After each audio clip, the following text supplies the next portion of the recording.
can't believe I'm admitting this, but yes, I used to be addicted to likes. Oh my gosh.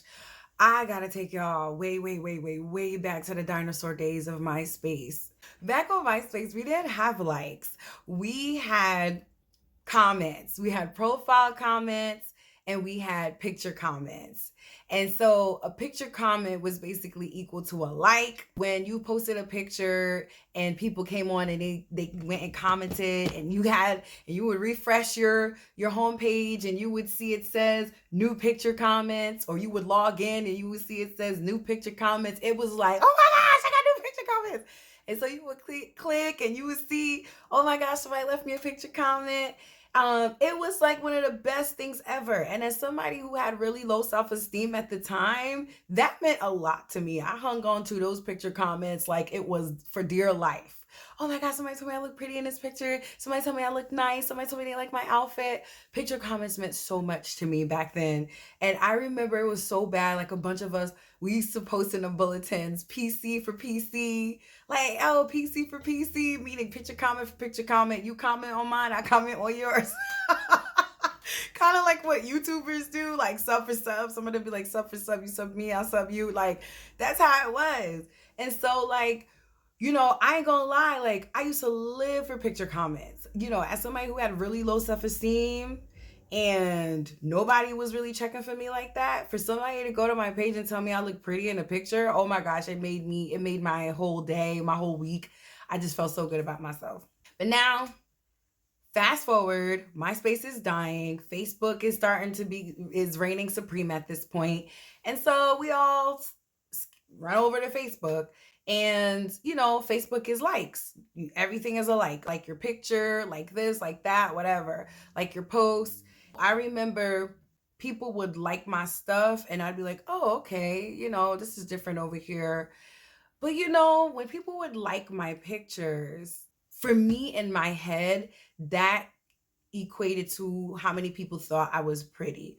So if 2 people like my picture, that means 2 people thought I was pretty. 10 people like my picture, 10 people thought I was pretty. That's what I believed. Like, it was a big deal to me when somebody would like my picture. I didn't care if it was 2 people. I was like, oh my God, 2 people think I'm pretty. Oh my gosh. And then when I would get to like the double digits, 10, 11, 13, 20, 20 people like my photos. Wow. Because, I'm a nobody. I'm not popular. Nobody really knows me like that. You know what I mean? And then I discovered that if I was a little bit more showy in my pictures, I would get more likes. So, I was the girl taking the little, sexy photos and things like that. And then I would be getting more likes, and I figured out what the boys would like. And, I knew exactly how to take pictures to get the boys to be liking. I was cool with that until I started seeing other people's pages, other people's pictures, and seeing, dang, she got 50 something likes, 100 something likes. Now I'm starting to feel away because it's like, oh my gosh, this chick got 100 something likes. I only got 20. I thought I was doing something with my 20. She got 100 likes. So now you comparing yourself. Oh, it's because I'm not as pretty as her. It's because she's a little bit lighter than me. It's because she's more popular. It's because she's sexier. It's because of all these things. And you start beating yourself up about it, whatever. Eventually, I was no longer interested in Facebook anymore. I went over to Twitter. Twitter was my spot. I loved Twitter. I love Twitter because of all the interactions I used to get. I always was getting mentioned or tweeted or retweeted or something like that. So ultimately, I know this video was mostly about likes, but just being addicted to interactions altogether, that was a big issue for me once upon a time. Twitter was fun. While I was on Twitter, Instagram was starting to pop up. Like these little new social medias pop up and stuff. So Instagram's starting to gain a little traction right now at this point. And so I was like, all right, I broke down, made myself an account. And I get on the Instagram and I'll post 1 or 2 pictures or whatever. And I wasn't getting a whole bunch of likes, but other people were getting a lot of likes. And I felt so annoyed with that. I was like, I'm deleting my account. I can't. I'm about to delete my account because nobody's giving me likes.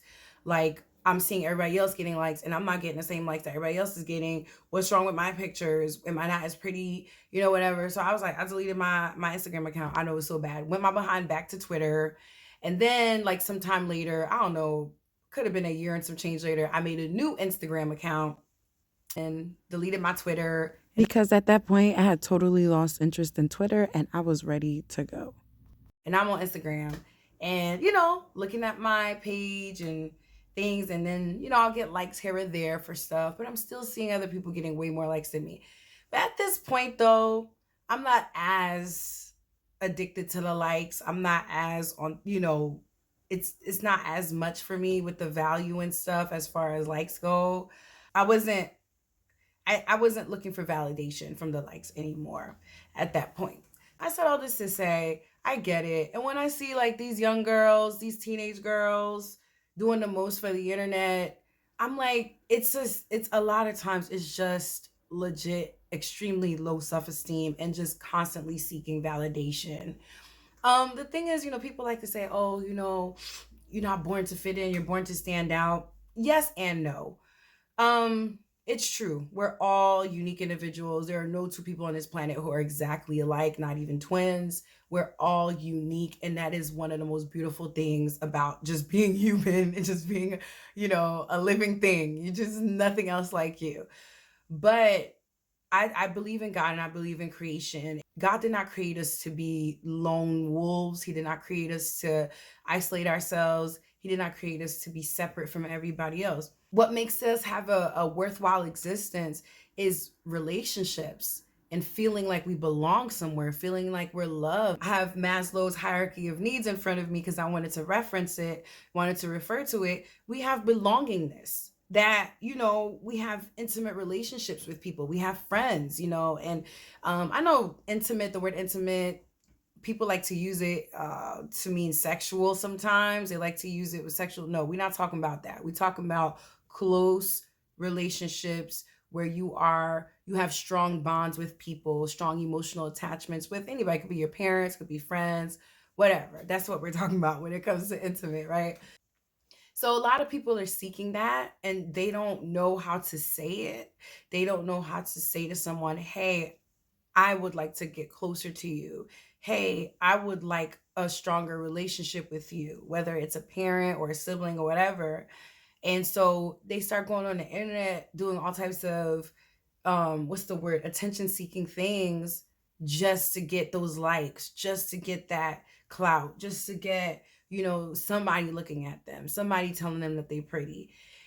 And you ain't gotta do all that. So, at this point, I'm not addicted to likes. They matter to me in the sense that, I am a content creator now and I'm being more intentional with what I put out here and strategic with my content. So I do need to study, okay, what is getting the likes, what is not getting the likes, what, I need to do it for analytics and for data purposes. But for me to use likes to determine my worth as a human being, absolutely not. I'm not doing that. And let's face it, guys, even though there are billions of people who use social media, there are many who do not. And so the people who really do like you, the people who love you, not just like, but actually love you, not all of them are online. A lot of them are in person. So, count those likes.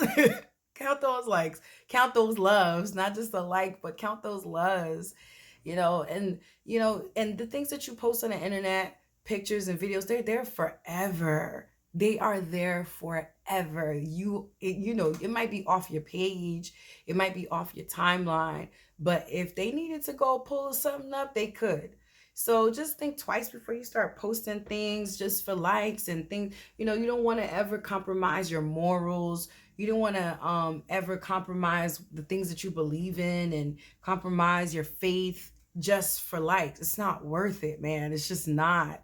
I'm proud of myself for getting to this point that I'm not so stuck on, likes and things. But yeah, ladies, let's calm down on doing the most for the internet. It's not worth it.